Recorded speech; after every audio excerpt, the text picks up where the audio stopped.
What's going on, everybody? Welcome back to the channel. This is your boy, Dennis Nderitu, live at Nderitu Basketball HQ.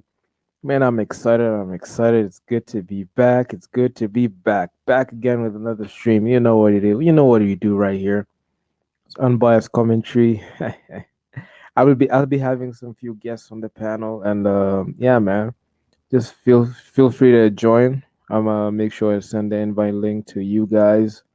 Make sure you get it, and I'm just happy. First of all, I just want to say congratulations to the Phoenix Suns for finishing off the Clippers in 6 games. I mean, it was just surreal at that point because CP3 just took over in the second half. I mean, he just scored 31 points in the second half, just bolstered that win. He wasn't gonna let that team to lose. So, I mean, I'm just happy. I'm just happy to see CP3 in the finals. It's been a long time coming for CP3. CP3 needed to be in the finals. I mean, 16 years, 36 years old. I mean, he just had to. So, yeah, man. Well done, CP3, and no, for finishing off the Clippers. I mean, it's just awesome. It's just awesome. So, without further ado, I'm gonna just start my monologue shortly. Bear with me. Let me get back a bit.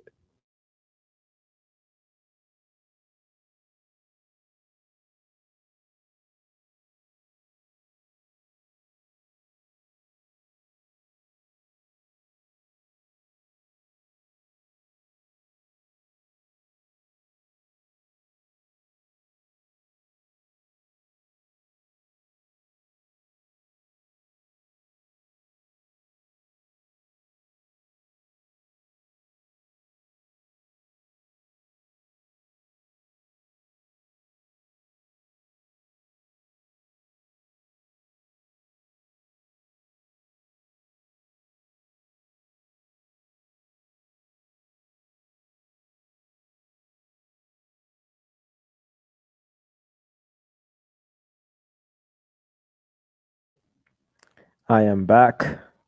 Sorry to keep you waiting, guys. I just had to make sure the engineering is set. I just had to, make some changes on my mic. Just make sure we don't have any disruptions throughout the course of the stream. So bear with me. I'm back. And without further ado, let me just go through this game real quick. So the Suns, just go through their matchup summary real quick. So the Phoenix Suns advanced to the NBA Finals in dominating fashion, winning all four individual quarters in this 27-point rout. The Suns ended up out rebounding the Clippers 47 to 32 while out assisting them 27 to 18. In addition, the Phoenix Suns shot 56% from the field and 55% from three-point range. This win sends the Suns to the NBA Finals for the first time in nearly 30 years.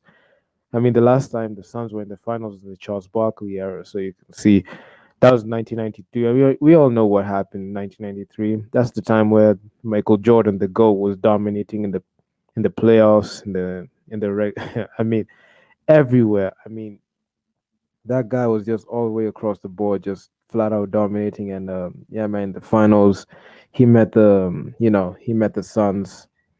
Michael Jordan met the Suns, and he had to dispatch them in quick fashion. He beat them, and that's his history. So CP3 led the Chris Paul led the Clippers. Ha ha ha ha. Not the Clippers. I'm sorry. CP3 used to play for the Clippers, mother of the Clippers NBA app. CP3 led the Suns with 41 points, 4 rebounds, and 8 assists. He was only 2 assists shy from a double double. Devin Booker tallied 22 points, 7 rebounds, and 4 assists. Jay Crowder dropped 19 points, while DeAndre Ayton amassed 16 points and 17 rebounds, a double double. Marcus Morris led the Clippers with 26 points and 9 rebounds. Paul George had 21 points and 9 rebounds. Ray Jackson collected 13 points, 4 rebounds, and 8 assists. So you can see all the way across the board. I mean, CP3 is that guy, man. Actually, I just liked his fourth quarter play. I mean, this guy just shot.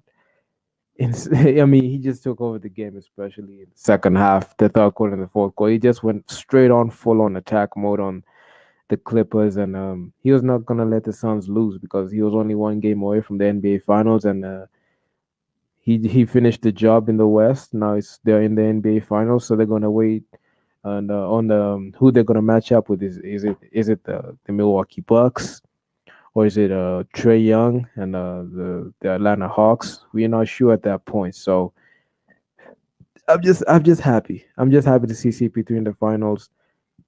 We already know the situation of CP3. Actually, earlier today I made a video congratulating the Suns and CP3 for that great achievement. CP3, he just did his thing, man. I mean, people didn't understand how badly CP3 uh, really wanted this game. I mean, he really wanted to go to the finals. I mean, it's been a long time coming. I mean, it was a while. It was a long while before CP3, made it even to the conference finals, because he made it in the conference finals when he was with the Houston Rockets. You know the story for CP3. He was drafted by the New Orleans Pelicans. I mean, that guy, he boasted the win percentage. Every team that CP3 went to, or he was drafted to, I mean, he elevated that team. The win percentage was so high. I mean, with the Hornets when he was drafted, he made sure that increased the win percentage, put him in a better position to contend. Then also we got he was traded to the Clippers, the Lob City era. I actually pull up a stat real quick in that video. If you haven't seen the video, just make sure to check my channel. You'll see it. It's a video that I titled "The Phoenix Suns Advance to the Finals." I mean, after like a struggle, they just had to struggle. They just had to fight their way to that position. CP3. They just but we're gonna get to that. So let me just focus on CP3 real quick. So CP3 was drafted by the New Orleans Hornets. The New Orleans Hornets right there were they weren't that great. I mean, they weren't that good. I mean CP3 came in. He was drafted. He was picked I think fourth or five overall from Wake Forest. I mean, that guy just flat out just turned that franchise around. That time there was David West, Tyson Chandler. I mean, there was that group of guys. So what they did, they just they just played together. They battled the Lakers, the Spurs, but it wasn't enough. And this story how it went down. I mean, CP3 was set to go to the Lakers, but the NBA nixed that trade. They vetoed that trade. They said that trade is not gonna happen. I mean, NBA fans, me and myself included, were very pissed at the reason. I mean, that the way that NBA handled that trade situation, because David Stern, who was the commissioner at the time, said we are not gonna go through with that trade because it's quote unquote for basketball reasons. Nothing other than that. They just didn't want to go with that trade. So I felt so bad at that point. So, but hey, I mean, there was another silver lining. CP3 was traded to he was traded to the Clippers. I mean, when he was traded to the Clippers, I mean, the expectation was, to elevate that team as well, which he did. He elevated that team as well. I mean, he was an intricate part of the Lob City era with DeAndre Jordan, Blake Griffin. I mean, Blake Griffin was drafted in '09, and that blockbuster trade for CP3 to the Clippers took part in 2011. So you can see, then DeAndre Jordan came in along. They created that big three of the Lob City era. I mean, CP3, he did what he had to do in the Clippers, but it wasn't enough because they couldn't make it past the second round. The closest the Clippers got to the making past the second round was when they faced the Houston Rockets in the 2015 playoffs. I mean, that time the Clippers were up 3-1 on the Houston Rockets, but the most unfortunate thing is, CP3 and that big three that they had there in the Lob City era weren't able to make it past the Houston Rockets, and out of nowhere, I mean, a guy like Josh Smith, Corey Brewer, even James Harden wasn't playing as much at the time. I mean, those guys went off, especially Josh Smith took over, bounced back from down three from that 3-1 hole. Let me just mention, Doc Rivers also coached that Lob City Clippers team, and CP3 yet again couldn't make it past the he couldn't make it past the second round with that Clippers team, and all the way around the board, it just all across the board just went downhill. 2017 they got beat in the first round by the Utah Jazz in 7 games. That Utah Jazz team had Gordon Hayward, Rudy Gobert at the helm. That's the year that that's the year before Donovan Mitchell. So Donovan Mitchell was selected in the draft, and the rest is history. So the Clippers parted ways with CP3 through a sign-in trade that brought in CP3 was traded to Houston. It was a sign-in trade for Houston, so CP3 was sent to Houston while the Clippers got Patrick Beverly, Montrezl Harrell, Lou Williams, Sam Decker, a few. There was a whole trade package there. So I mean, so CP3 was sent to the Rockets to team up with James Harden. So he teamed up with James Harden easily. So guys, NBA fans, NBA analysts, some of them were pretty skeptical. Skip Bayless. They said, the Houston Rockets at the time were a heavily analytics based team, and they just didn't see CP3 with his mid-range game if it will be able to translate to wins, because that time it was the Mike D'Antoni offense. Daryl Morey at the time, he was very much analytic based. They just did what they had to do. I mean, CP3 and James Harden just made that duo that could compete heavy with the Golden State Warriors. You understand? The Houston Rockets had that historic season. They won 67 games. They were the top seed. I mean, they had a home court advantage throughout the entire playoffs. I mean, they pretty much dominated the same way the Warriors did. I mean, the Houston Rockets at the time were the only threat to the Golden State Warriors, led by KD, Steph Curry, Klay Thompson, Draymond Green. That's the team that was supposed to be designed to beat a team like the Golden State Warriors, that Houston Rockets team. They had Luke Rashawn Bahamute, they had Trevor Ariza, they had PJ Tucker, I mean, they had the pieces. They had Clint Capella at the time. That time Clint Capella was balling out pretty well. It was just their year. I mean, that's the year that I was actually, honestly, that time, okay, at that time I was a Cavaliers fan. I just want to see LeBron in the finals. But also, I was rooting for the Houston Rockets because, okay, low key, I didn't like the Warriors at the time, but I just wanted to see someone compete with the Warriors because that previous postseason in 2017, the Warriors flat out just swept. Like, they flat out swept the whole postseason. They swept the Jazz in the first round. I don't know what team they swept. The I can't remember. They also swept the Portland Trailblazers. I believe it's the first round. They swept the Portland Trailblazers. They swept the Jazz in the second round. They swept the Kawhi Leonard Spurs team in the he swept them. Then they went on to win the title with KD's first ring, and you know what happened. You know what happened after that. I mean, that was 2017. By 2018, Houston came in pretty strong. James Harden was at the helm. CP3 point guard. That was the team that was supposed to beat the, the Golden State Warriors at the time. I mean, they met in the Western Conference Finals. It was a dogfight. The game went 7 games. But the most unfortunate part was, the way CP3 went down with a leg injury. I mean, his hamstring just went out. I mean, his leg. He wasn't able to, captain that team. I think that was in Game 5. Then Game 6, Clay Thompson, did his thing. Is Game 6, Clay just did what he had to do, and the Houston Rockets, it just felt so bad they got beaten their home floor. I mean, that's the game that they had 27 missed 3 pointers, live by the three, die by the three. At that time, CP3 was at the helm.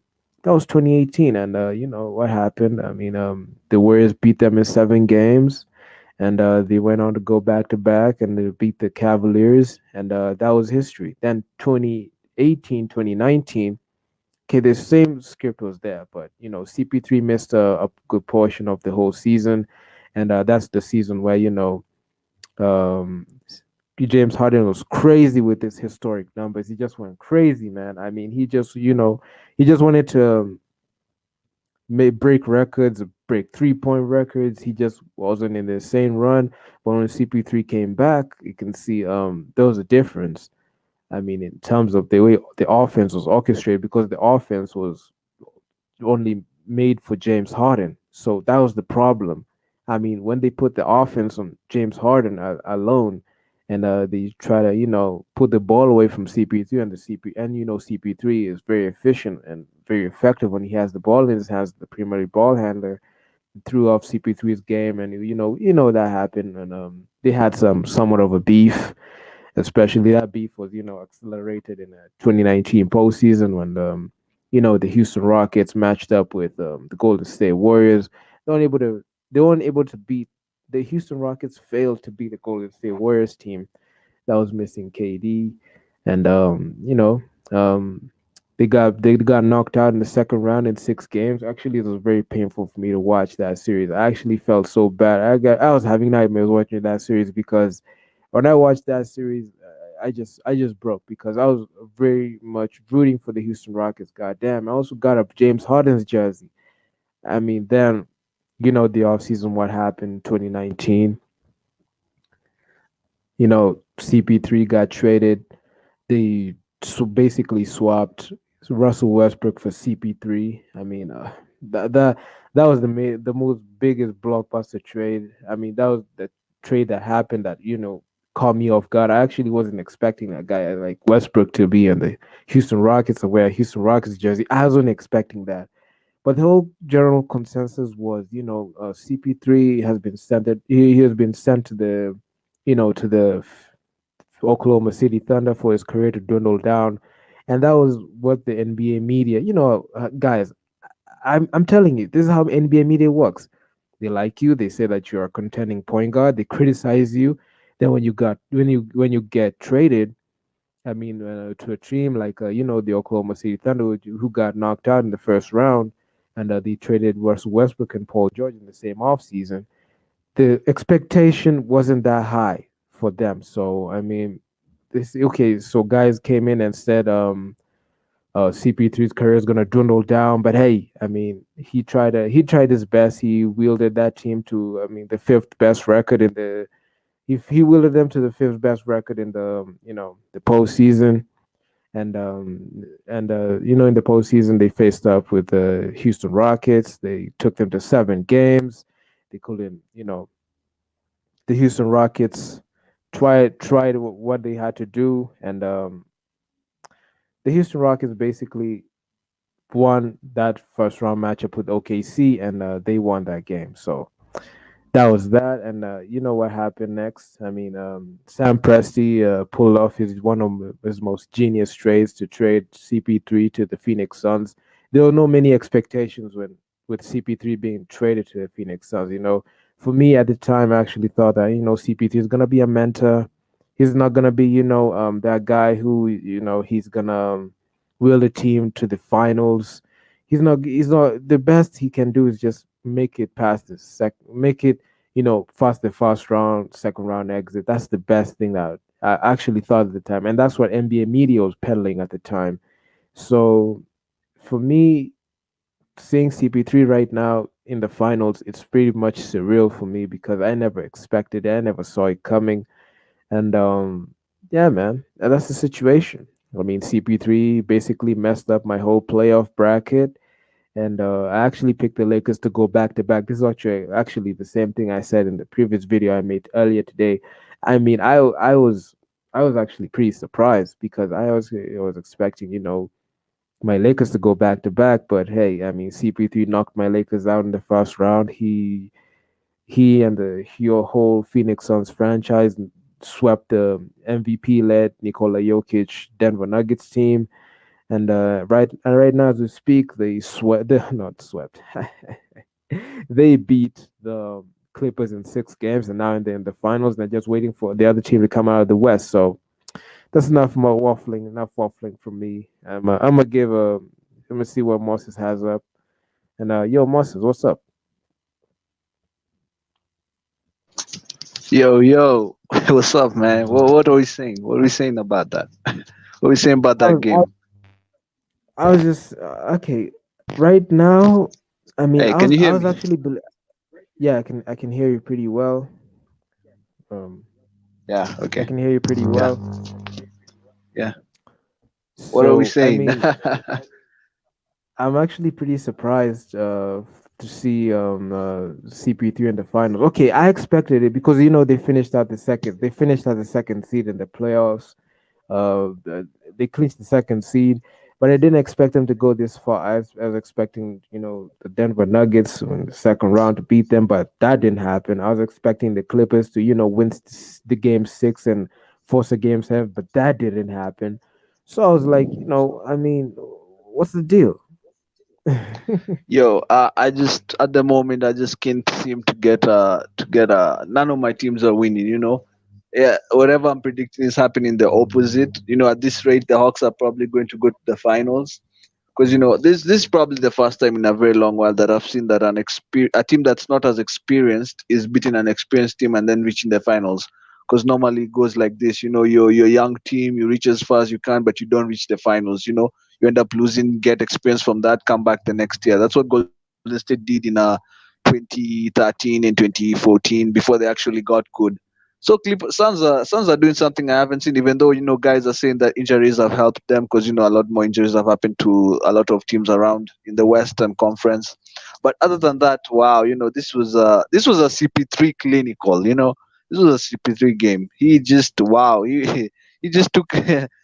No one could guard him. At times I thought the Clippers didn't guard him as well. I don't know what. No, it's not Reggie. Patrick Beverly was doing in that game. I have no idea. They just even Devin Booker had to delegate and just step back and let CP3 do his thing. It was such a king performance from CP3. But who knew he was still capable of this kind of performance at his age? You know. I mean, And my for the G, yeah yeah. CP3 scored like 31 points in the second half, bro. Took over the Come on! game. Wow! That's surreal, Wow! bro. And near the end, before it turned to a blowout, he was just doing ISO after ISO. It was just a fantastic performance for him. Such a confidence. Who knew he was still capable of this? And for the Suns, this was such a letdown game because we all knew Paul George had to have another big game like the one he had previously, but I just didn't have enough in his tank. He didn't have enough. And I had doubts about him getting another performance like the one he had done previously. But wow, I didn't know it was this. It wasn't as good. It was a pretty average performance from him, considering he's the number one guy. We expect him to get at least 30 points for the Clippers to have a chance. But he had 21, pretty average shooting, and no one else came up. No one else came through for him. The rest of the guys, I Reggie mean, Jackson had an awful game. for playoff P, I actually said for playoff P. Playoff P has to drop at least 41 points in game 6 and game 7 to be able to will the Clippers to the finals.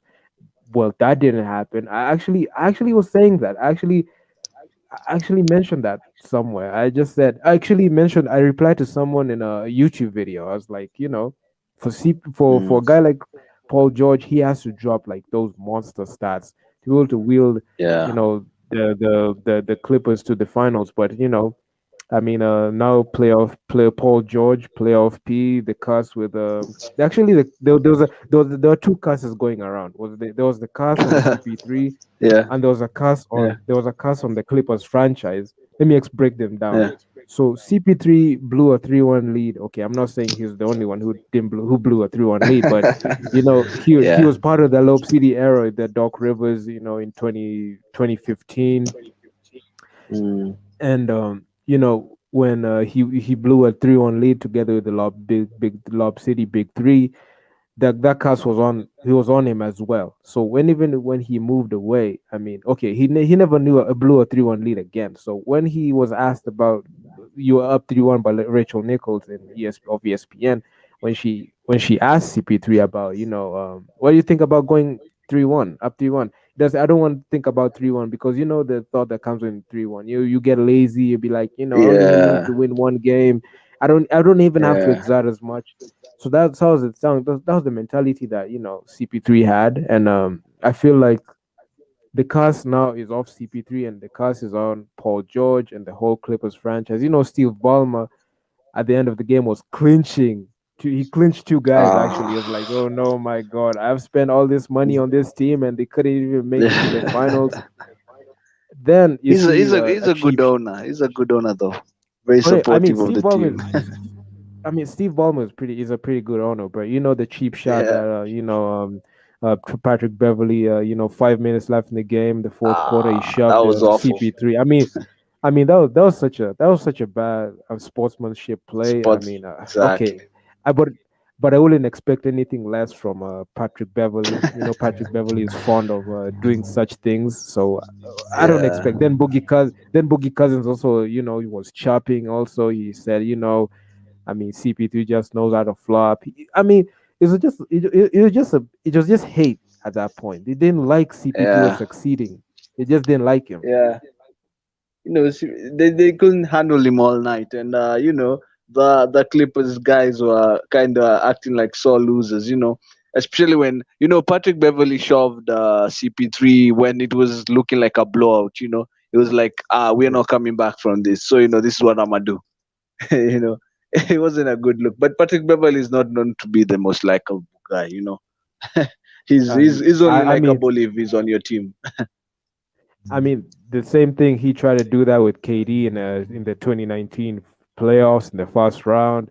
He tried to, he swiped at Devin Booker's face. He broke Devin Booker's Yeah, nose. You remember? yeah, Also, Paul George yeah, tried the same thing.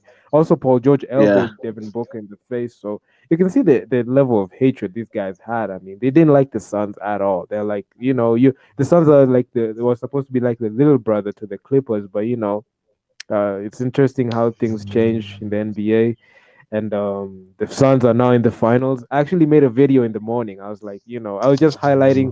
There was this Moses. There was this stat, yeah, right, that yeah. said that Mm. ESPN made a stat that when CP3 was traded to the Oklahoma City Thunder from the Houston Rockets, that the Thunder have a 0.2 chance of making to the playoffs.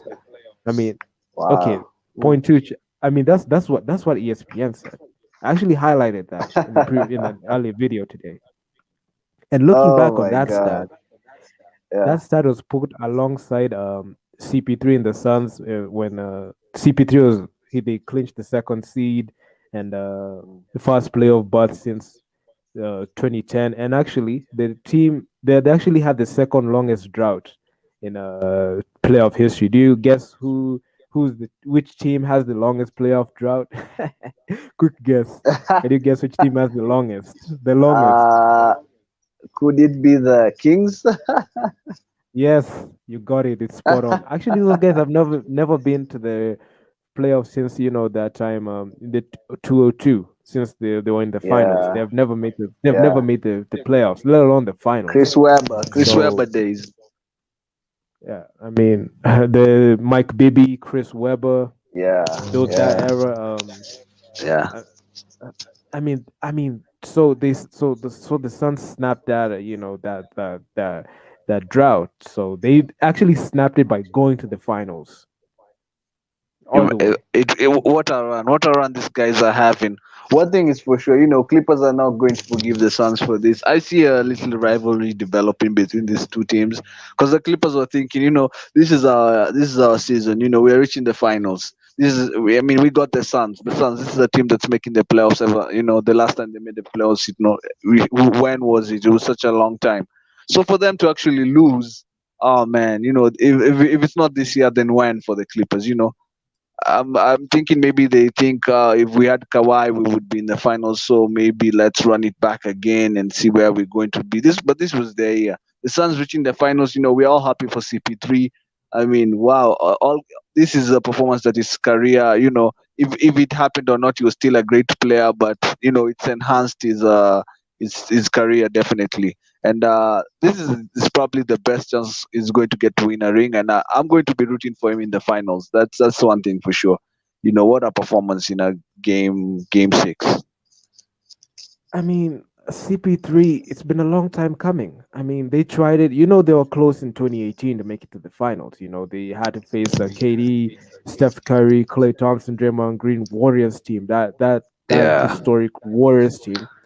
I mean, at yeah, some point they were up three. At some point, the Houston Rockets were up 3-2 in Game Five. Then Game Six and Game yeah. Seven, CP3 couldn't play because of that nagging leg injury, and the rest is history. You know, they got beaten 7 games, and I feel that was the. I actually thought that was the closest CP3 will have, made it to the finals that time. So when he got traded in 2019, I was like, oh no, CP3, the NBA media were like, CP3 is gone. His career is gonna dwindle down. But CP3, he wielded that OKC team to the first round, faced the previous team, Houston Rockets, pushed them 7 games. Okay, CP3 didn't have enough, but when he's traded to the Suns, he just used his team.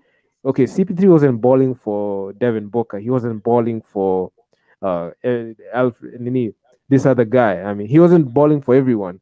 He just Ayton, led that DeAndre team. Ayton. DeAndre, Yeah, yeah, he wasn't balling for DeAndre Ayton. I mean, those guys just elevated when CP3 came in. He just knew how to use them pieces pretty well. I mean, oh, yeah. Cameron Payne. I was thinking about Cameron Payne, where Jay Oh Crowder. yeah, yeah, yeah, So he just helped them, to win. So he just taught them how to win, and CP3. There's a point in Game 6 where he just said, "I'm gonna put this team on my back, and we're gonna yeah, win." That's yeah. that's the Yeah. mentality. That's the mentality that he had. And actually, in the post game, he actually said, the mentality when Rachel Nichols, I think she asked CP3 about, what's your mentality. He said, "Don't lose." So that's the mentality that he had. That's why he scored like 31 points in the second half. He just went off. And Crazy he's efficient. he's known for being a very bad loser. If you followed CP3, guys always say this about him. He's a terrible loser. He is a terrible loser. So for the Suns, the Suns minus CP3, they're not reaching this far. CP3 was like the superstar they needed. Guys, teams are talking about getting that one superstar who's going to elevate them. Who knew CP3 still had that in his tank? He's a superstar. He's shown us. He goes to a team and then he elevates them. He just makes them better overall. Because I'm thinking this team with Devin Booker and DeAndre Ayton and the rest of the other guys, they're not reaching this far without CP3. They really aren't. And yeah, he's been unlucky all those years with the Clippers. The Clippers, they were riding on this Doc Rivers curse. Doc Rivers has his curse, had this curse on the Clippers, and he still kind of has it until now. But CP3 has been unlucky even with the Rockets. But now to see him, but one thing that's been the truth is his talents is unmatched. He's been a talented player all his life. We know what he's capable of. Even though he's been unlucky like that Rockets in 2018, he got this injury when it was their time to reach the finals. They finally beat the Warriors. He fell, and then Harden couldn't do it on his own. But now this is his season. So like I told you, I'm going to be rooting for him in the finals, regardless of whether he faces the Hawks or the Bucks. I'm Team CP3, man. CP3 needs a ring. What do you think? I mean, Moses, I have Yeah, this premise that I wanna tell you, and follow me on this. I yeah. can say, CP3 is great, right? He's a great point guard. He's very efficient. I mean, if you want a bucket, and if you want a playoff caliber point guard, CP3 is the answer, right? And also, I have this. Let me just get to my premise real quick. I feel like CP3 works best with a young team, as opposed to being paired with a Superstar. star, a veteran Yeah. superstar. And I have a case to make for that, right? When CP3 was playing for the Los Angeles Clippers, they clashed a lot with DeAndre Jordan, Blake Griffin. Sometimes they didn't get on the same page as much. Big Baby Davis also chimed in when he said the CP3 was not a good teammate. I mean, those word around. I mean, there's this time, CP3 at the timeout, he used to yell at Blake Griffin for a play. He used to yell at DeAndre Jordan when he didn't do a good play. So you can see they were butting heads a lot, right? Mm. Then when CP3 got traded to Houston, the first year meshed in well, 2017, 2018, when they win 67 games. I mean, they meshed pretty well with James Harden. He let James Harden come to his own, and that's the time James Harden won the MVP as the first seed, Then, 28, moving on to 2018, 2019 season, you can see CP3 um, was out for the better part of the regular season, right? That's the time where James Harden was going crazy with all these records, these stats, his greatness, his 30 point. He actually held the scoring title again with 36 points. You can see James Harden, Mike D'Antoni was tailoring that team for James Harden and not CP3, right?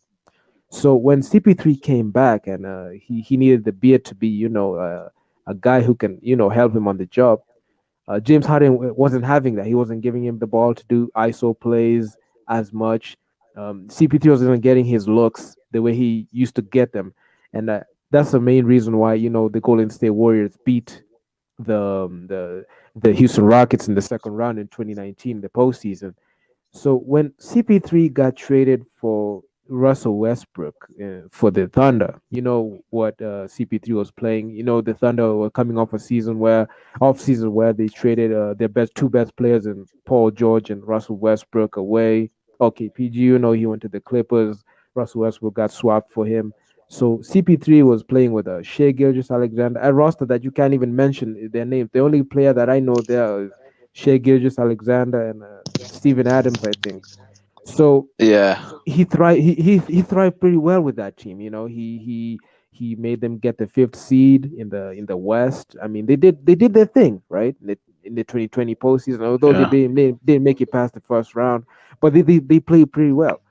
Then then this happened. That situation where he was traded to Sam Presti pulled the trigger on CP3 and traded him to the Phoenix Suns. Phoenix Suns didn't have an All Star before CP3. Okay, they had a young star in Devin Booker. So Yeah. the story of Devin Booker is another story. But he was drafted in 2015, 30th pick. This time he used to he was in his first years. He was in a mediocre team. I mean, the coaching staff wasn't pretty good for him for Devin Booker. But when CP3 came in, he unlocked Devin Booker and DeAndre Ayton because there's some reports are saying, oh, need Devin Booker wants out. He should force his way out of Phoenix. There were rumors about that. But when CP3 came in, he turned the whole franchise around, and this Phoenix Suns that we're seeing today. So my thing is, I can say CP3 works best when he's the leader, and he works best when the other star player like a Devin Booker, DeAndre Ayton, follow his lead, and he doesn't work well with a guy like a James Harden, Blake Griffin at the time in his prime, at DeAndre Jordan. So that's my premise. What do you think about that premise? Yeah, history shows us that that is right, and yeah, CP3 works well when he's mentoring, when he's got young players that listen to him and look up to him, and he can apply this mentorship thing. He's a very good leader, actually. He's a very good leader. So when he comes up against so-called superstar, especially James Harden.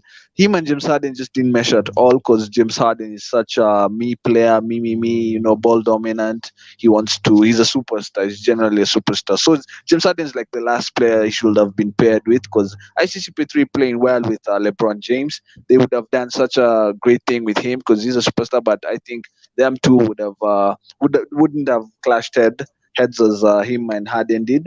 But yeah, CP3 at this time, we thought he at this stage in his career, we thought this is the time where he probably goes to a young team, mentors them. Probably they just, but for him putting this kind of performances and them reaching the finals and going as far as they did in the playoffs, who would have known? Who would have known? You know. I mean, So yeah, if it, CP3. even if after this season or whatever the next season leaves the Suns, he definitely has to be like going to a young team. He goes to another young team, mentors them. That's his role now from now until the day he retires for me because he's such a good leader for these young players that really look up to him. a guy like Devin Booker, he took his second place to CP3. They made the Phoenix Suns just gave CP3 the keys to the franchise when he was traded there, which rightfully so. CP3 is that franchise altering player, so they needed to get CP3 to be the leader, and Devin Booker and the troops followed it. Devin Booker, DeAndre Ayton, actually those two guys, they had to be on CP3's back, and also Cameron Payne. I mean, these guys just came out of nowhere. I mean, Cameron Payne, this other guy. I mean, Jay Crowder. I know Jay Crowder was in the finals, but he's a good, damn good role player. So I can see. I mean, both CP3 just meshes so well with these young guys, and he's a good leader. And this is his year. I mean, this is the closest he's gonna ever especially get. especially in this game. You could see there was this time where CP3 was just going off, and Devin Booker was like at the side of the court. He was like talking to a fan or something. I don't know if you saw that. He was like he didn't want no part in that play. It was like he was going to leave the ball to CP3 to do his thing, because he realizes that CP3 is hot. So if you go back, you look at Harden. Harden is not giving CP3 the ball like that. Harden's like, hey, let me get my shot up. Even though you're hot, me, I'm James Harden. I have to get my shots up. So for Devin Booker, that game he had 22. It was a pretty average game for Devin Booker, considering it was a closeout game. But he recognizes CP3 is hot, and he's got this respect for CP3. CP3 is his mentor. He let him take over the game and finish the game off. So that is why CP3 couldn't match with a superstar, because the quote unquote superstars of the league at the moment, they're all like, hey, it's me. I have to take the last shot. It's me. I have to shine in the fourth quarter. I can't exactly play off ball and just sit to the side and watch you like score all these points. I have to take at least two or three shots in the fourth quarter in the last minute. But yeah, that's why CP3 excelled as much, because the Suns teammates allowed him to have that kind of game, and they respect him and look up to him, and that's all that added to the Suns reaching the finals. Yeah, But man. what about the I Clippers? feel What are you saying yeah. about the Clippers? It was a shambolic performance by them. It was so I shambolic. What are mean, you saying about I these mean the guys? I mean the Clippers just imploded. I mean, I was expecting, Paul George to replicate the same performance he had. I was expecting, 40. I think at least a 35 piece from a 35 point, 13 balls from PG. I was expecting, Reggie Jackson to come in and ball out. I was expecting, Marcus Morris to shoot at least 50 to get this Clippers team past to enforce the game 7. So I was expecting that, but the Clippers. I mean, this is an indication that as much as the Clippers have a good roster, they just don't have enough. They just don't have it. For me, the only guy that shot really well for me actually was Marcus Morris, because if you look at his numbers, he had a pretty decent game, and he was playing center in that game, because the Clippers went really small. If you look at their first five, they were really small, so they tried out this strategy with Marcus Morris at the center, and he had a good scoring. I mean, he had 26, which was pretty good for him considering the other games. For me, Paul George had a below average kind of performance, and Reggie Jackson, who was supposed to be the number two guy, did not have a good game at all. And if you look at their bench was awful. Their bench was not good at all. So for me, the Clippers are going to they're going to keep Paul George and Kawhi. I think those guys are still staying to the Clippers. But the other guys, I think they have to do like a team. They have to what's it called? Where you just really try and improve the team, try and improve the bench, Yeah, kind of move pieces along. This team does not have enough for them to reach. I see the Clippers, even if they could have reached the finals, I don't, with this team and the kind of performance they gave out yesterday, if they could have reached the finals, they wouldn't have done well, because this team really doesn't have enough, as I thought, doesn't have as much as I thought, if you I look at the mean, roster, really, minus the Rondo Clippers. wasn't even playing. I mean, the Clippers need to do some retooling. They need to Yeah, retool. I mean, they have to, yeah, make sure that they have a quality bench. They have to look for some role players. They have to look for guys who yeah, can knock down the three ball. In my yeah, eyes, yeah, I will actually, if I was the Clippers management, I would be looking at a guy like Danny Green. His contract is up, so I can try to yeah, sign him to a 2 year like 26 million. deal. I mean, 30 million a year for 2 seasons to see if we can run it back. I can try to get, I can try to, steal one of these shooters. I mean, I can try to get them Yeah. from a team like the Wizards. Are these tanking teams? I mean, they have to, retool in their roster. Even if guys are gonna get pay cuts, they need to, retool. That's the thing that the Clippers, because their bench is, horrendous. Who they got? Who's the number two guy? If you know, see, You know, if you know,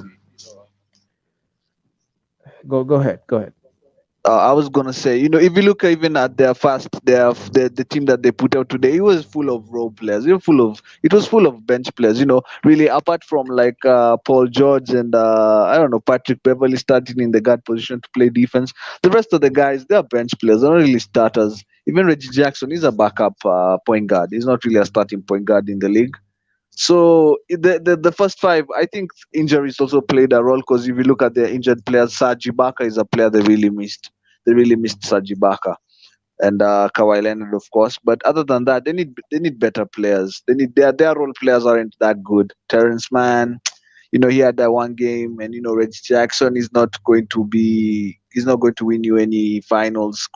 They put pressure on him, and he didn't perform during this game. Patrick Beverly is not really a scorer. Marcus Morris, I don't see him being really a starter. He could start some games, but he's better coming off the bench. Maybe let him strengthen the bench there.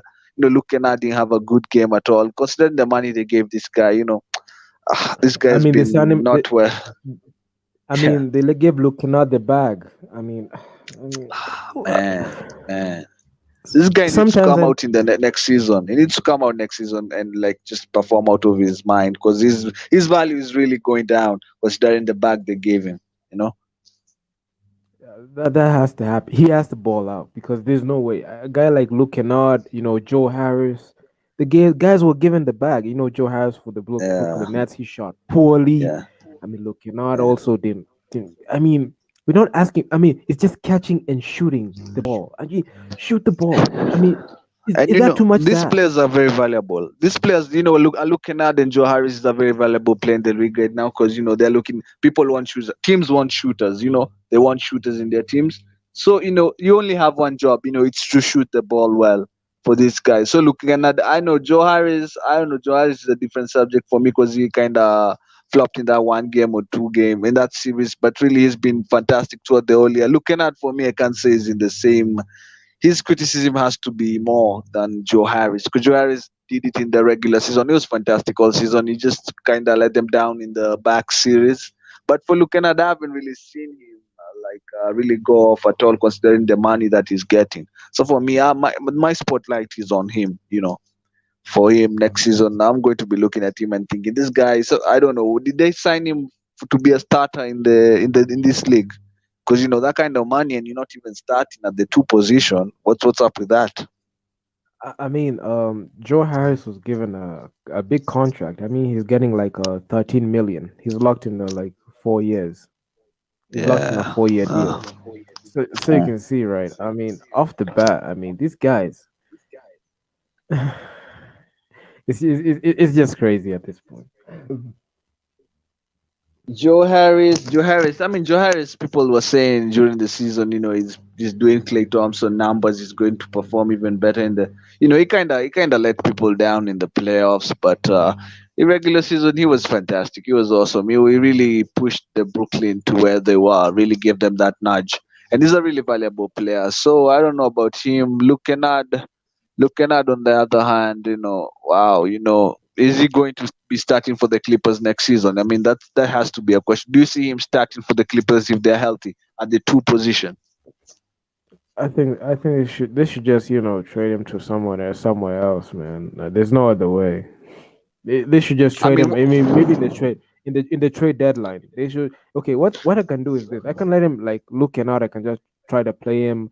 The first half of the regular season. When I say he's not improving, I'm gonna just pull the trigger in the trade deadline. Just get a goal haul off from him. So that's what I would do if I was in the Clippers. what what would you say is the Clippers' best five? If you're looking at their team right now, what is their best five? The best five players. Okay. Okay. Let me just say from the top of my head, right?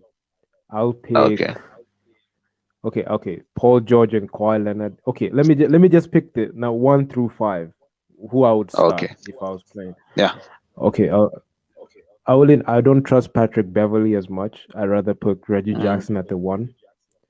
okay. Number on the at the number 2 spot, I can put Mm. who I gonna put? I can put uh, fuck. I don't know who they got. I I mean mean, Paul George's been playing that two position.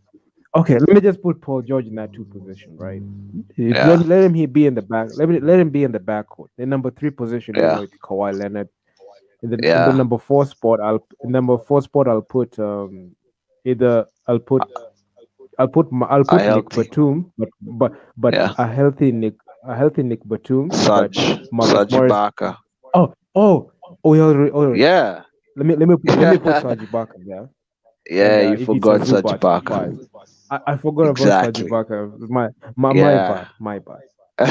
Okay, that's the lineup. I will put let me just Reggie Jackson, Paul George, Yeah. Kawhi Leonard, Yeah. Serge Ibaka, Ivica Zubac. That's my death lineup for the Clippers. See, once you like arrange them like that, and you're looking at the first five, you're like, this is a pretty decent team. So you can see how injuries really decimated them, and you see like they're starting five for like the this game that just ended. They're all starting with just bench players. They're just bench players, and Paul George and probably Reggie Jackson, and the rest of them are just bench players. You know, they got Nicholas Batum. He really is not a starter in the team. Marcus Morris is also not a starter. Maybe he could rotate a bit with Ivica Zubac and allow Ibaka to go to the five if they want to go a little small. But other than that, Terrence Mann is not. He shouldn't be starting in such a crucial game. Patrick Beverly, we all know, yeah, he's a good defensive player and he's got that energy. But other than that, he's not really a starter for me. So yeah, so Lukenad, where's Lukenad in this team? Come on, where's Lukenad? What are you doing with this guy? That's the What thing. what are the Clippers doing to this guy?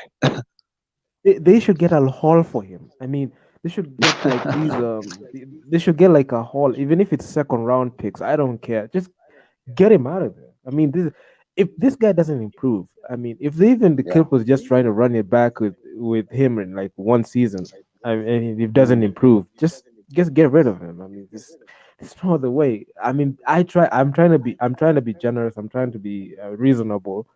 But given the stats that we have been encountered and the experiences that we've seen right now, I don't think Luke Kennard has a spot in the roster next season.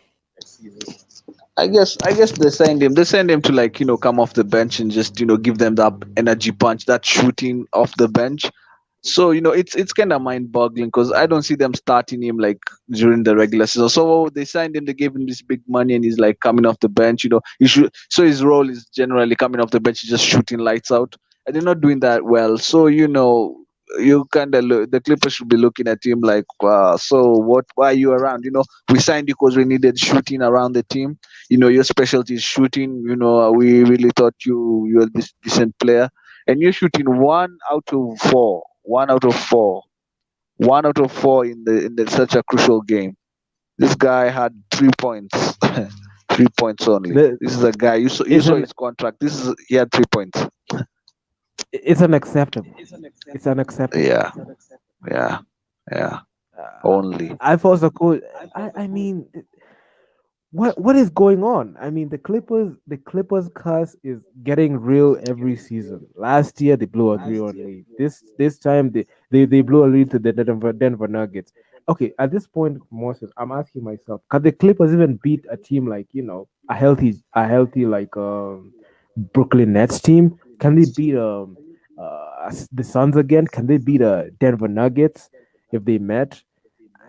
Can they beat the Lakers? I mean, those are the questions that going into this offseason. There's so many questions. The Clippers, I mean, although they made it past the second round, I mean, it's historic, but get the job done, making to the finals. PG had to carry this team when Kawhi Leonard was injured. He was the one who was supposed to carry that team to the finals, but he didn't. He actually had a no. Okay, although the stats try to lie to you that this guy averaged 28 the whole Sun series.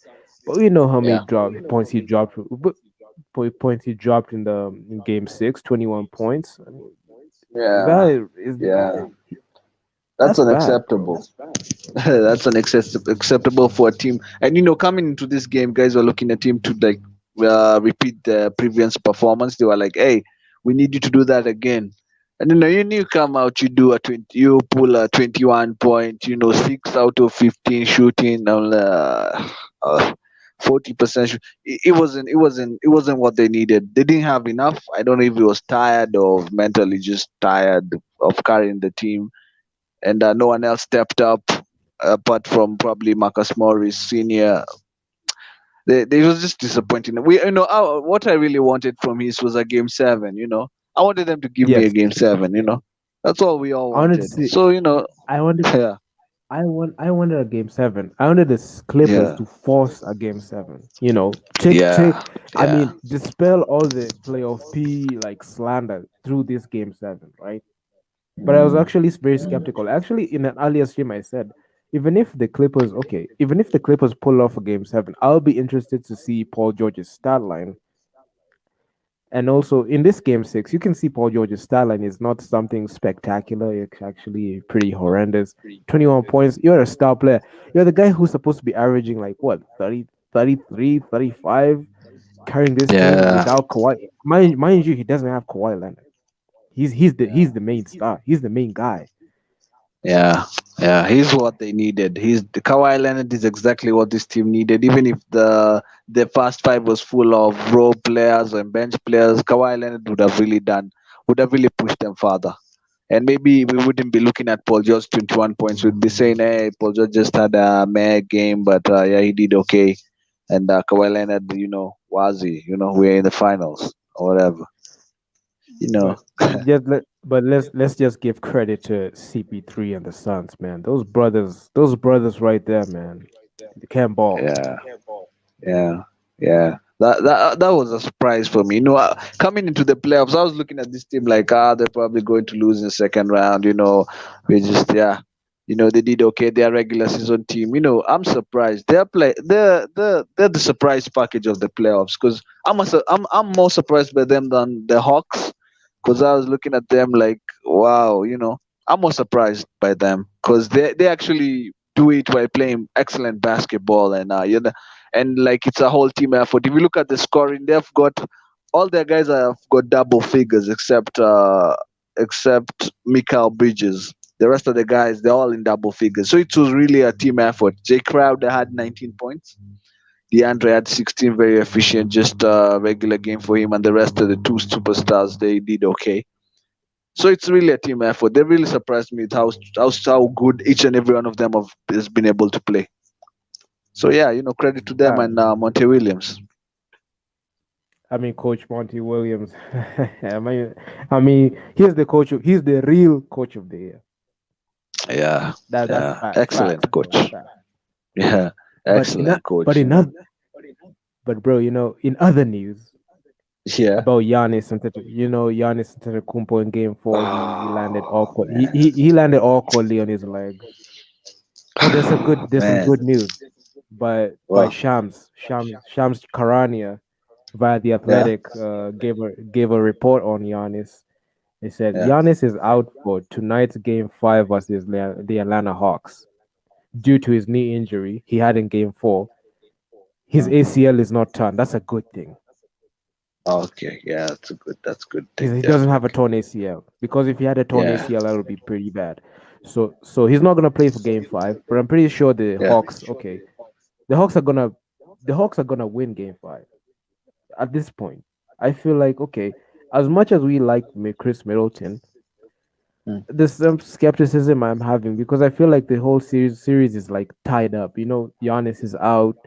Um, it's Trey Young. Chris Middleton, Trey Young. Let me see if there's any reports about Trey Young, but you can see Giannis is out for Game Five. It's official, and I expect the Bucks. If the Bucks win this game, the Hawks are gonna Fox at Game 7. That's facts, Yeah, facts. Yeah, yeah. because This series we were thinking the Bucks are gonna win this last game. Was it what was it, game four? We were saying the Bucks have figured it out, but the way things are looking, this series is definitely going to a game seven. No, no way is this series not going to a game seven. The way both teams are playing. The Bucks came out and they were awful. They were awful. Oh man, it was such a terrible performance by all of them, each and every one of them. Oh man, this series is going to a game seven, and I hope Trey Young and Yanis are going to be there for it because it's going to be crazy. It's going to be nuts. I mean, I'm just okay. Giannis, I'm just happy that he's okay. I'm just happy that he doesn't have a torn ACL. If he had a torn ACL, that would be pretty bad. So he will Yeah. that will have meant that he will be out for the whole season, and Mm. the Bucks without Giannis. I mean, I don't see them winning it all. Even if they make the finals, the Suns are just gonna Mm. sweep them. So I mean, that's gonna be The Chris very bad. Middleton was so he didn't play right. He didn't play okay. Considering the last game he had, this game was such a disappointment by him. I was so disappointed by him. It was not a good game by him. Oh man, if you think back to the last time we talked, we were saying, "Wow, this guy is." We're expecting him now to turn it up and finish off the Hawks, especially with no Trae Young. And he comes out and he pulls a dud generally, but it wasn't just him; it was the whole Bucks. This was a blowout. This was a blowout. They got blown out.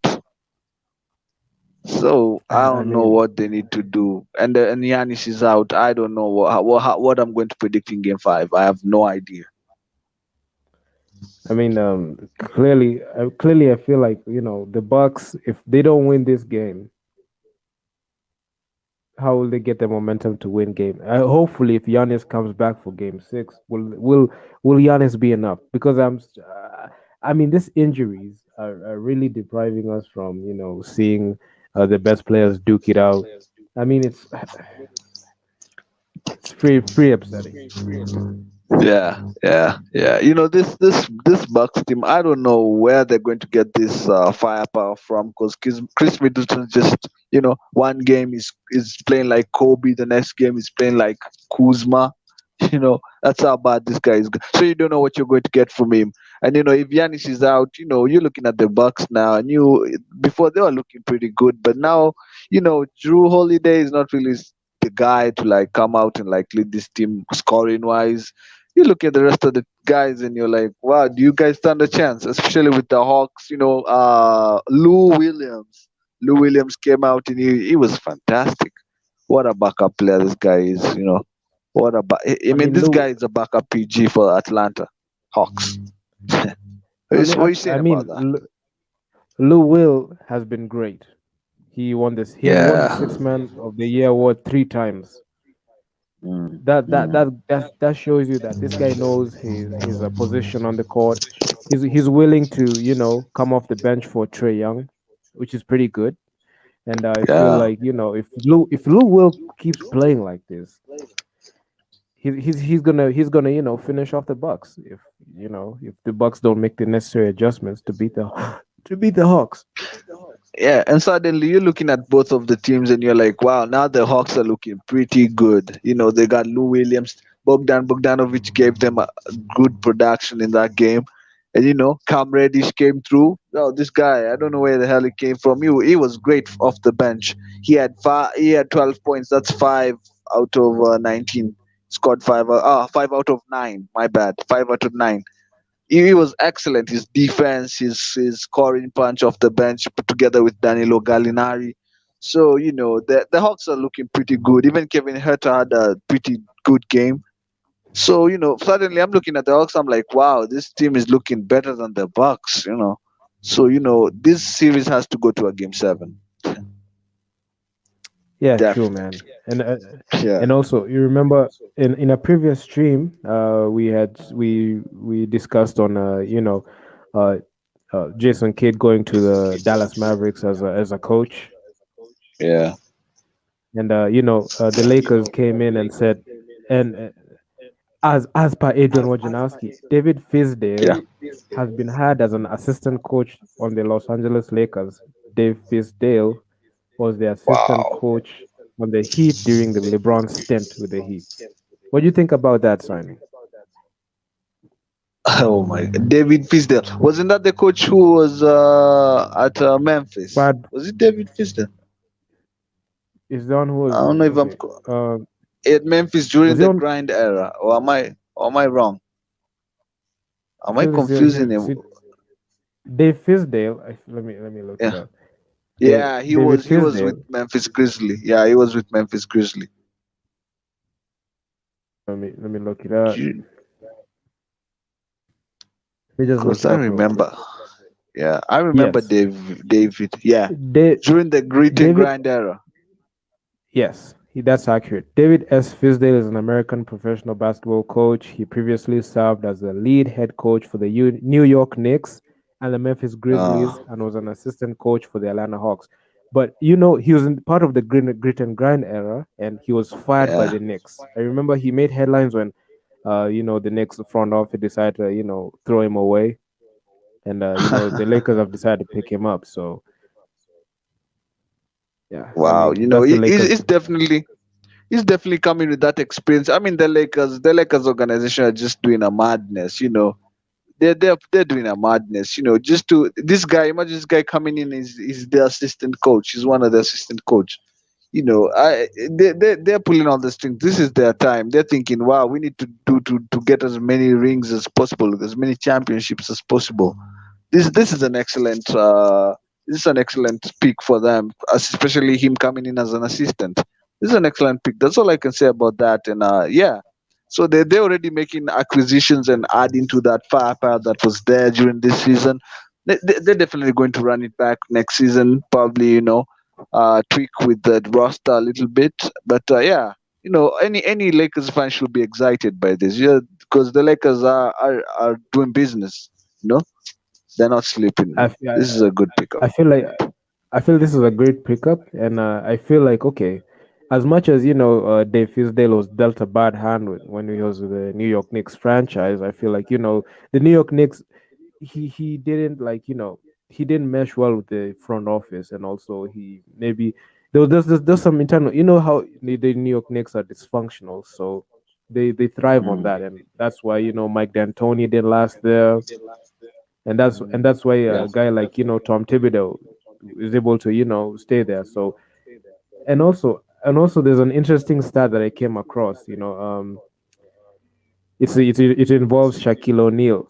So Mm, and I mm. quote for that.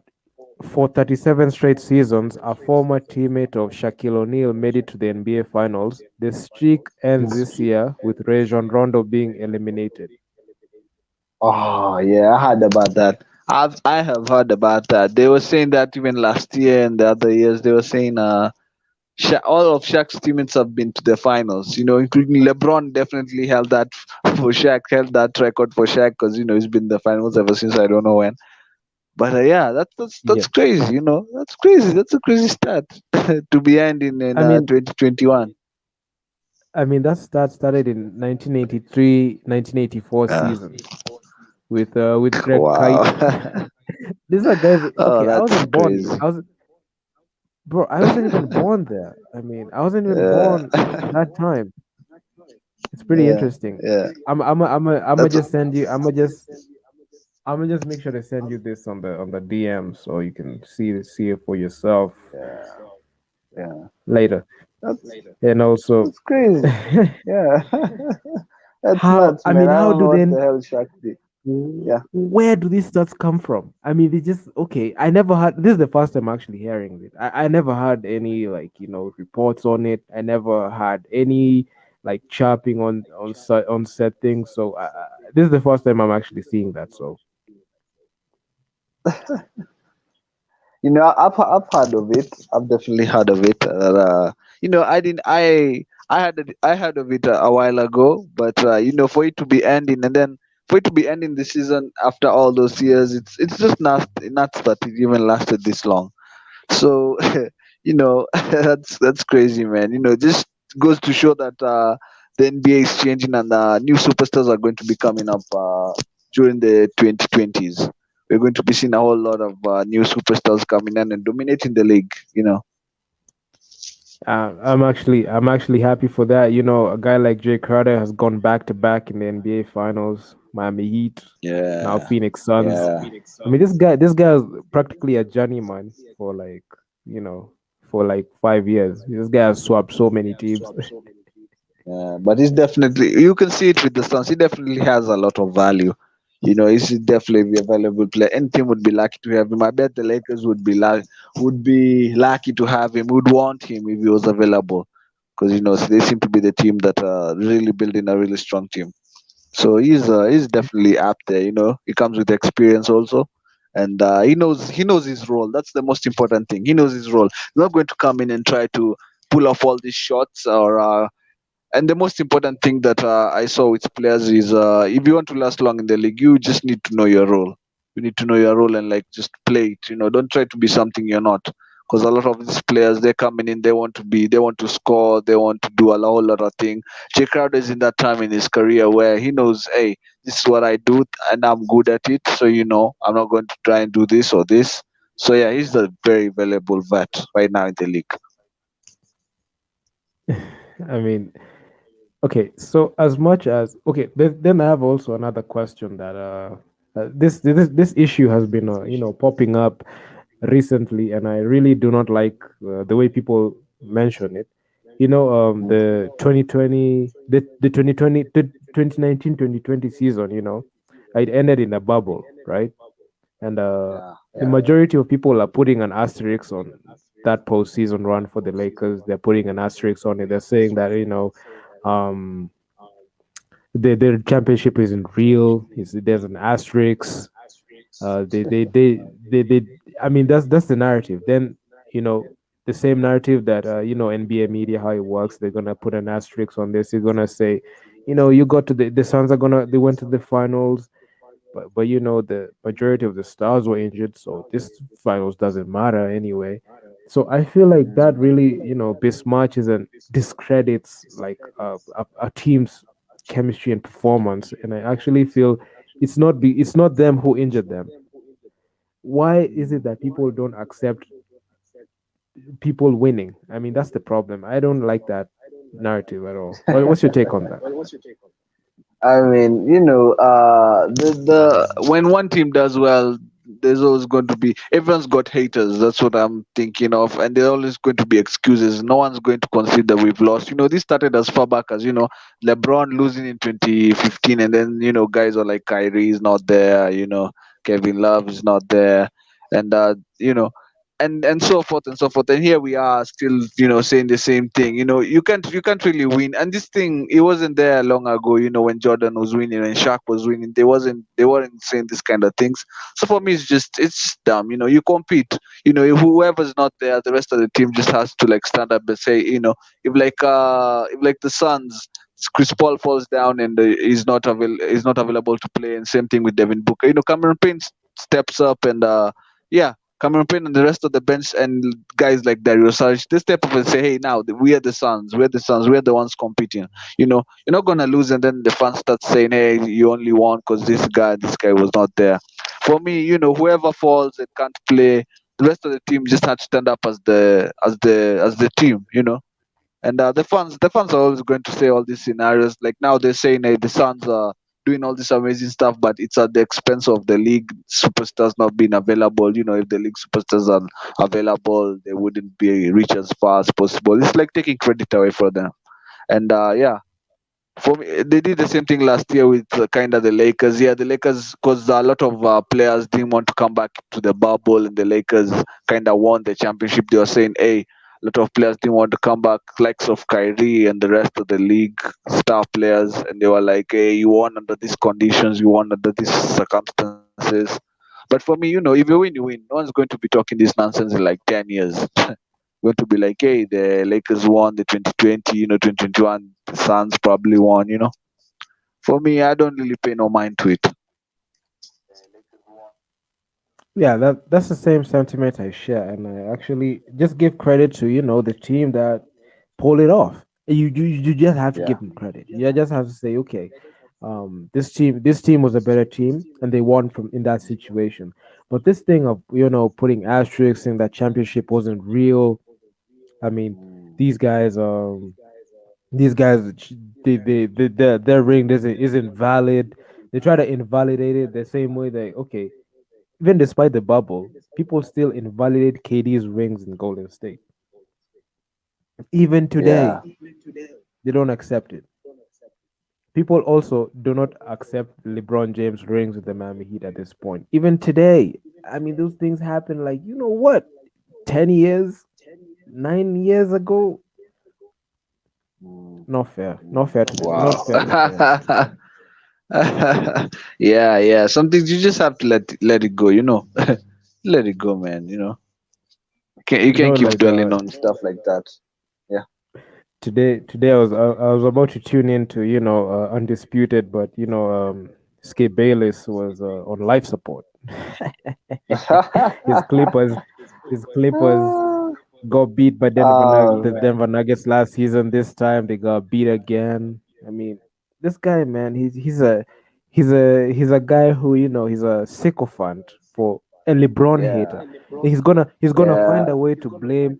He's gonna find a way to blame the Clippers. He's gonna find a way to blame LeBron for the Clippers' loss. Yeah, I mean, that's this guy that's what just he's gonna started do, right? hating LeBron.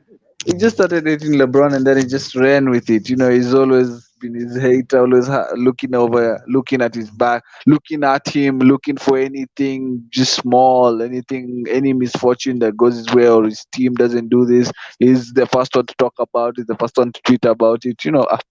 It's just for me. I'm looking at it as comedy. He can't be serious. LeBron's LeBron. LeBron's a goat. So for he can't be seriously looking at LeBron and like that's just box office for me. He's not serious. Skip He's Bayless, this guy. Skip Bayless. Skip Bayless literally blame LeBron for the Clippers blowing a 3-1 lead.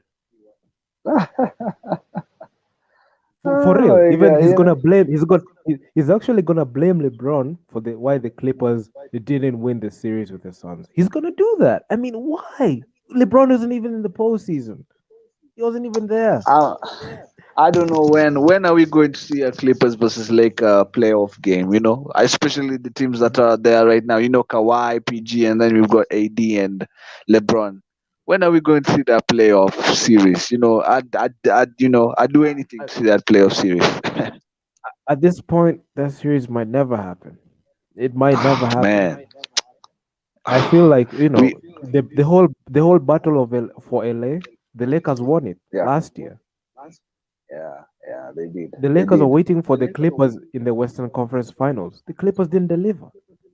Yeah, definitely. Yeah, it was last year. The Clippers were supposed to do that, and especially in the conference finals. Oh man. And then we've got this season with the injuries, and like I don't know if it's next season now we're going to have to wait. But wow, we No, have to, especially with Kawhi and PG and AD and LeBron, we have to see that playoff series. but also remember, Jamal Murray will be back. Yeah, The Golden State Warriors, Steph Curry will be back. Clay Brooklyn Thompson. Nets will be back. Klay Thompson will be back. So that shifts the whole dynamic of everything. I mean, as much as we can wonder LA Clippers versus LA Lakers in WCF, at this rate, I'm not sure if we're gonna ever see that. The best shot we had was last season, and it didn't happen. Mm, yeah, yeah. We might never see that. You're right. Actually, with LeBron, we don't know what kind of season LeBron is going to have next year. Is he going to be as strong, or is he kind of going to like slow down a little bit? I definitely wanted to see that series with LeBron still at the peak of his powers, but you could see with this series with the Suns, he was very tired and he wasn't just himself. So guys are going to be looking at LeBron next season, wondering, are we still going to see the same LeBron? And if it's not the same, if they do meet the Clippers, it's really not going to be the same series I was expecting. So yeah, It, it let's see next season. last year was supposed to be the year. I mean, the way the NBA was marketing the LA battle for LA. I mean, it was real. You got Kawhi Leonard and PG at one side, Doc Rivers. They got LeBron and AD, Frank Vogel. I mean, it was just built. It was a matchup that we were waiting. I mean, for me personally, when I was seeing the Clippers versus Denver series, I was just saying, "Ah, Clippers are gonna make it past them." I was saying I was actually that's the time it was really even this season it wasn't as hyped if you noticed nobody cared Yeah, it about that wasn't. matchup anymore Yeah, yeah, because the Lakers won the championship. We were waiting for actually honestly I was actually wanted I wanted the Clippers to win this chip, right, to even out, so that when they're yeah, able to the NBA for them to be able to market that battle again. But now in this yeah. case, the Clippers are just no better than any other team. I don't even know if they can beat the Hawks. The Clippers are showing us that they're not as strong as the Lakers, and they probably have will not reach that level. They're not there yet. I don't know if it's unlucky. I don't know. This was definitely the season to show, hey, you Lakers, you were down with injuries. We took over. Then next season, let's reach up and see which team is number one. The Clippers are cussed, and that's it. That's They're that's the simple definitely thing. cast. They're definitely This is cast. a I mean, what? this this is a team that sold the farm for Paul George just to blow a three Yeah. one lead. They signed Kawhi Leonard, who failed last year. Again, this season, Kawhi Leonard's out. He's torn ACL. PG signed to that max deal, couldn't deliver. Luke Kennard signing, a bunch of money, a money that he'll never get back. Mm, I mean, mm. it's they traded Lou Will, the sixth man of the year. Montrezl Harrell walked. I mean, the Clippers that we're seeing right, the iteration of the Clippers we're seeing right now are not the threatening. They are not the monstrous Clippers of a year ago. Yeah, yeah, yeah. And once the playoffs kind of opened up and it was like an easy pathway for them, they get these injuries and like they fall out. You know, that's just unlucky. That's just unlucky by them. Yeah, because I was Yeah, also man. rooting for the Clippers to reach the finals. I wanted to see Clippers in the finals, actually just witness it. But it looks like, yeah, I don't know if I'll ever kind of see it because next season guys are coming back and they're coming back healthier, and it's going to be even rough. It's going to be even tougher than these playoffs. Yeah, man. I'm just okay. Right now, I don't even know what to say about the Bucks and Hawks series. Giannis isn't playing. I mean, I'm not sure if Chris Middleton is that guy anymore. I don't know. I don't know. I don't know. Sometimes I even ask myself, is Drew Holiday? Can I trust Drew Holiday to get the job done? The way he handled the business with the New Orleans Pelicans. That's the question. That's the question I keep asking myself because as much as I can try to predict the series, I don't know at this point. I don't know. The Bucks should have enough, but the way they are playing, even Brook Lopez just getting 7 points, 7 points in the last game. They should have enough, whether Yanis is there or not. Whether Yanis is there, they have Drew Holiday, Middleton, Lopez, and then PJ Tucker. With that defense and like the corner threes and all of that. But the way they are playing, you're looking at the Hawks with their squad, with their very young team, with Kevin Hooter and John Collins and Clint Capella. You're saying, wow, I like this team. I like this team. I see this team being the stronger one currently on form and on momentum. So I can't really predict the Bucks. I'm definitely saying this series is reaching up to game 7, but I don't know who are you taking in the next game? Who are you taking? Um, at this point, I don't know. At this point, I just don't know, man. Yeah. I Wow. just got I don't burnt know by the either, man. Clippers. I got burnt by the Clippers. I picked them. I picked them. I Yeah. picked them to win Game 6 and Game 7. I got burnt. Yeah. CP3 suggested otherwise. So as much as I would like to say who's gonna win Game 5, I don't know at this point. I'm gonna just let it play out. Game 5, it's the Bucks are at home, yeah? It's going to be Yes, the Bucks Bucks at are at home. home. Yeah, So yeah. I do know Lou Williams had a pretty good game. I don't know if is he going to replicate that kind of performance? Lou Williams, Cam Reddish, Kevin Huter. So I don't know. I'd probably go with the Bucks again because I'm saying they have home court advantage and they have the more experienced players. Probably Drew Holiday, probably Middleton does a madness, and probably like the young Hawks kind of cool off with Bogdanovich maybe not getting 20 points like last time. Maybe Cam Reddish not being as efficient as he was.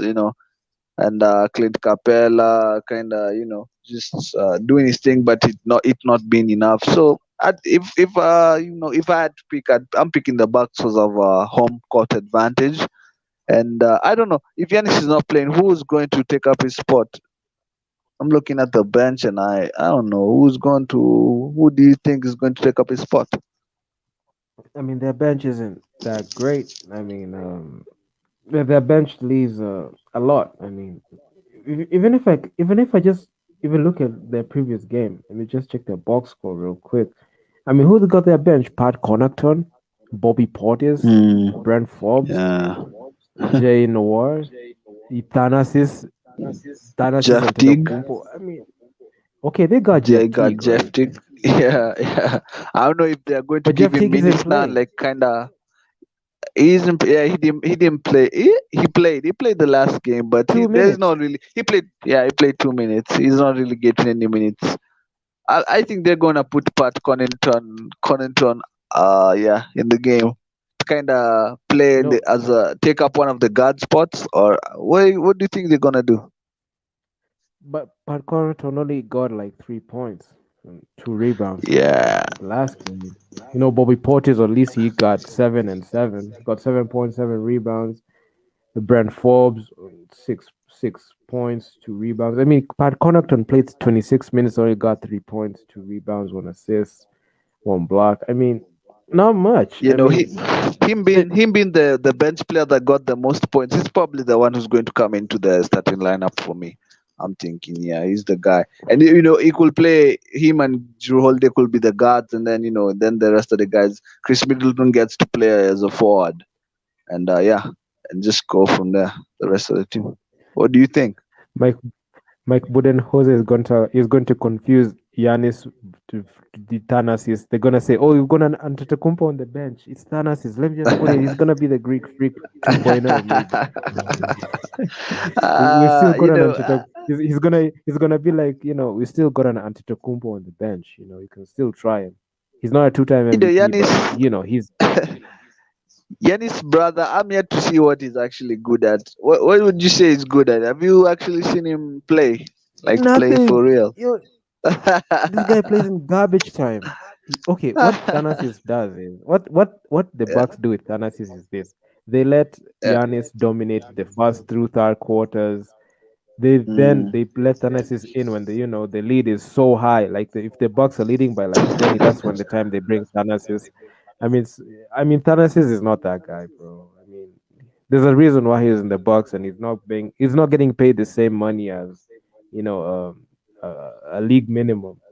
He's just there just because his brother is there. And I mean, Thanasis is just there yeah. because the Milwaukee Bucks care about Giannis. They don't care about Thanasis. Yeah.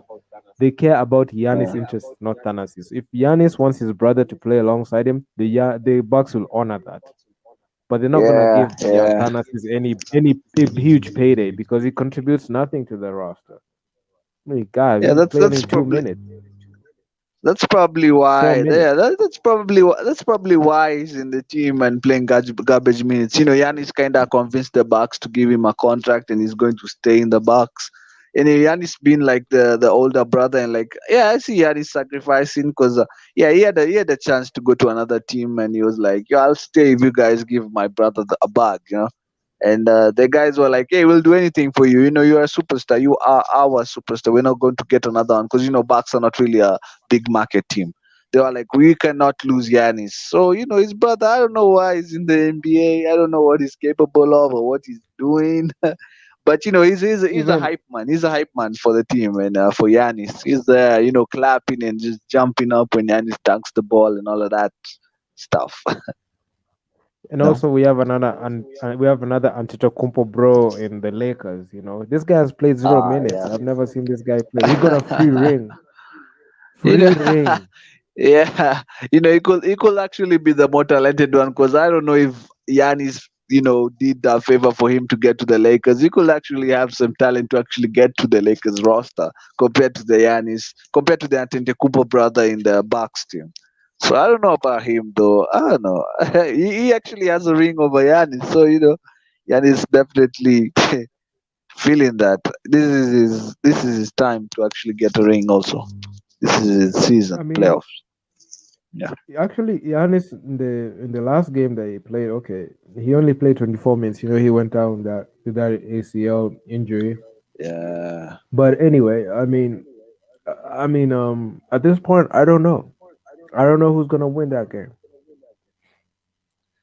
I don't know. I'm taking the Bucks, but yeah, I'm taking the Bucks because home court That's- advantage, and I don't think that Lou Williams is going to give them the same kind of production, like very efficient and very yeah, very yeah. The Hawks don't. The Hawks experience. Young Hawks are going to come out and like kind of show their inexperience a little bit, and yeah, the Bucks are going to take it. Especially Mike Budenholzer been a very experienced coach.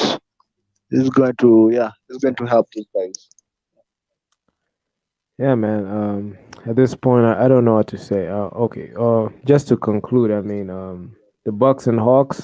I don't know who's gonna win Game Five. So, and any closing remarks, Moses, on what you think about what just happened? My closing remarks would be, the Clippers kind of let me down. I wanted to see a game seven, but yeah, kudos to CP3 and the Suns. Now, for the Hawks keep surprising me. I keep kind of betting on the Bucks, and the Hawks keep surprising me. So if, we're hoping to see a Suns versus Bucks team in the final. Let's let them rough it up. The Hawks. I don't know about them, but just to finish off, let's just hope the Bucks have enough and get to the finals, and then we can actually see a very good finals. CP3, will he actually win the championship? And the Bucks could actually give him a very hard time, and for him to win, it could actually take some greatness, and that's what I want to see. Yeah, man. I just don't have much to say at this point, and the league just gets more and more like difficult to know what's gonna happen. It's not like the other time. This time it's wide open. Anyone can make the finals. You can see the Suns just made the finals. Right now it's the Mm, Bucks or Hawks. Who expected the Hawks will even mm. play to the West finals? Actually, the Hawks are playing where the Sixers should be playing. Yeah, yeah, exactly. So It's yeah, nuts. That is so nuts. yeah, man. I'm about to calm down and thanks for joining the panel, man. Oh, and No also problem, just bro. before you leave, Yeah. you also mentioned that you have another guy who can come Yeah, onto the stream. yeah, my guy today, he's a basketball junkie. So he had a game, and the game was kind of ending around 9:45. He actually texted me right now and told me, "Hey, this is the time I'm getting home." Then I was like, "No problem. Next time we're going to we're going to do it." So I've got another interested guy. So hopefully next time he's going to he's going to be available. Yeah. Yeah, his name So is the next time I'll Lucas. His ah name is Lucas. He's a friend of a friend. So yeah, so okay. we'll yeah. That's great stuff. The next time I'm gonna go do a stream is when the series is over between the Bucks and Hawks. I'm not gonna do Ah, another okay. stream then. I'm just gonna wait until we see who's the new East champ. That's the time I'm gonna Yeah. do a stream. So yeah, Yeah. then we just talk Okay. about the whole series in general. Yeah. Okay. Okay. So Yeah. yeah, man. Thanks for coming on, bro. You're very much No welcome. problem, bro. Yeah. Yeah. Till next time. Till next time, bro. Bye. So that was Mosses. He left the stream. I've seen Rasgal on the chat. Hi, Rasgal. I'm not sure if you're still on the chat, but you're so much welcome. Thank you. Thank you, Moses, for being on the stream as well. It's gonna this league is just getting more and more unpredictable. Not predictable. I didn't predict this. You know, the Suns making it to the finals. I never saw that coming at all. And yeah, man, this is it. We have got the Bucks and Hawks. I actually make my prediction there, so that's that. I'm just let that series play out because I'm not sure who's gonna win. So if you guys like the stream, man, like the stream. If you wanna be part of the stream, man, I'll be dropping the StreamYard link at the start, and you'll be free to join. I just want you guys to come in. Let's chop it up a bit. Let's talk about the game. And without further ado, man, I'm out, guys. Peace.